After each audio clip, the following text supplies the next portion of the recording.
صحیح مسئلہ صحیح حدیث ہے.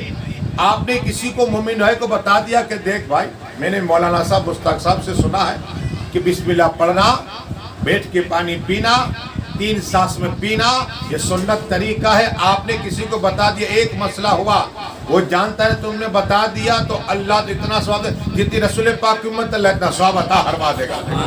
مطلب کہ کہو سبحان اللہ، پڑھیے درود شریف اللہم صلی علی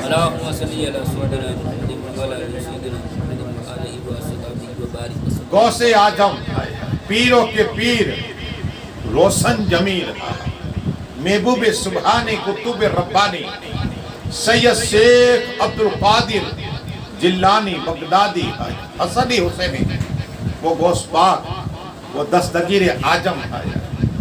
سکرات کیا ہے؟ سکرات کیا ہے؟ آقا فرماتے صلی اللہ تعالی علیہ وسلم روح نکلنے سے پہلے فرشتے آتے ہیں، فرشتے آتے ہیں.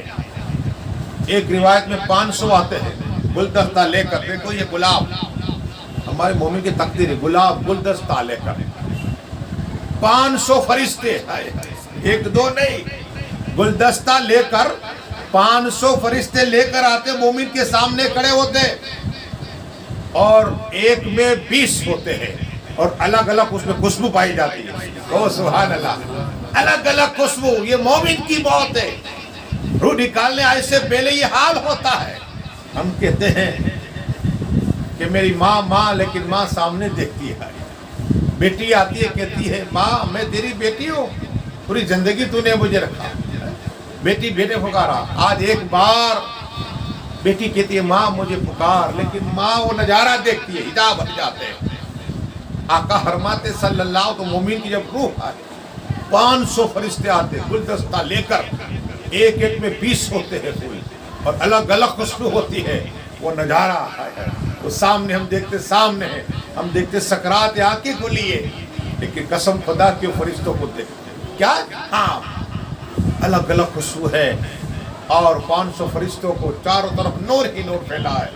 اب آوازیں دیتے لیکن اس یہ سکرات کیا ہے؟ آنکھیں کھلی ہوتی ہے لیکن سکرات کے بعد کیا ہوتا ہے؟ روح نکل جاتی ہے. آؤ ایک ایسی داستان تمہیں بتاؤں. بغداد شریف میں ایک شخص سکرات میں ہے، باپ رو رہا ہے، رشتے دار رو رہے ہیں، پڑوسی رو رہے ہیں. ایک شخص نے کہا کیوں رو رہے ہو؟ ایک غوث پاک کا عاشق تھا، عاشق کے غوث اعظم تھا، مرید غوث پاک کا تھا. کہا دیکھو یہ شخص جوان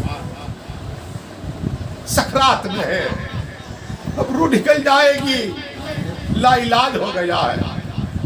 غوث پاک کے مرید نے کہا میں تمہیں بات بتاؤں؟ ہاں. کہا غوث پاک کی بارگاہ میں لے جاؤ. کہو سبحان اللہ، مطلب کہ کہو سبحان اللہ. ارے ہم تو انتظار کرتے ہیں کہ روح نکلے قبرستان لے جائیں گے، لیکن کس نے مشورہ دیا کہ تم غوث پاک کی بارگاہ میں لے جاؤ؟ اٹھایا اس شخص کو، پیروں کے پیر روشن جمیل غوث اعظم بیٹھے ہوئے ہیں. اس آدمی کو لے غوث پاک کے پاس. کہا سرکار کرم فرمائیے، سرکار کرم فرمائیے، یہ سکرات میں ہے، میرے غوث پاک یہ لا علاج ہو چکا ہے، کرم فرمائیے. آپ دستگیر اعظم ہیں، آپ غوث اعظم ہیں، تیرے غوث پاک کو رحم آ گیا ہے، ولی ہے نا. اس طرح ہاتھ میں اٹھایا کچھ اور اس نوجوان کے قریب گئے، منہ میں ڈال دیا. ابھی منہ میں ڈالنا تھا، حلق پہ اترا کہ کھڑا ہو گیا. سبحان اللہ، غوث پاک کے نام پہ سبحان اللہ بولو. کھڑا ہو گیا. سب لوگ حیران، یہ سکرات میں تھا، کیا ڈالا غوث پاک نے منہ میں، اور اندر جاتے ہی یہ کھڑا ہو گیا. عرض کہ سرکار یہ تو لا علاج تھا، سکرات میں تھا، روح تن سے جدا ہونے والی تھی، آپ نے اسے کیا کر دیا اور یہ کیسے کھڑا ہو گیا؟ منہ میں کیا ڈالا؟ غوث پاک کہتے میں نے 3 کا ڈال دیا گھاس کا. یہ ہے غوث پاک. ولی کے ہاتھ میں کمال ہوتا ہے. ارے غوث پاک کا تو ہاتھ کرامت، زبان کرامت. جہاں غوث پاک کرامت بدلتے تھے نا، کرامت ظاہر ہو جایا کرتی. ہاں اتنا پاور، کرامت بدلے اور گوشت پاک کی کرامت ظاہر ہو جائے کرے. سر سے لے کر پیٹ تک گوشت پاک کی کرامی کی کرامت ہے.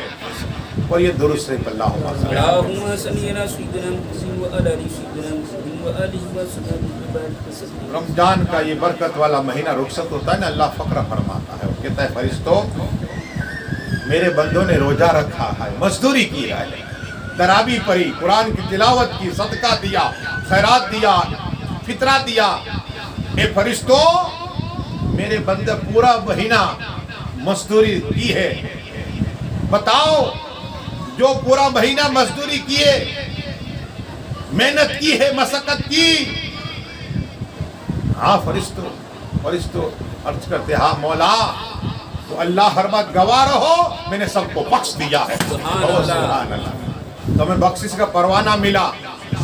ایسے جب ماں کے پیٹ سے پیدا ہوئے ایسے ہو گئے. اب ہماری زندگی شروع ہے, کیا آج دوسرا روز ہے ہمارا.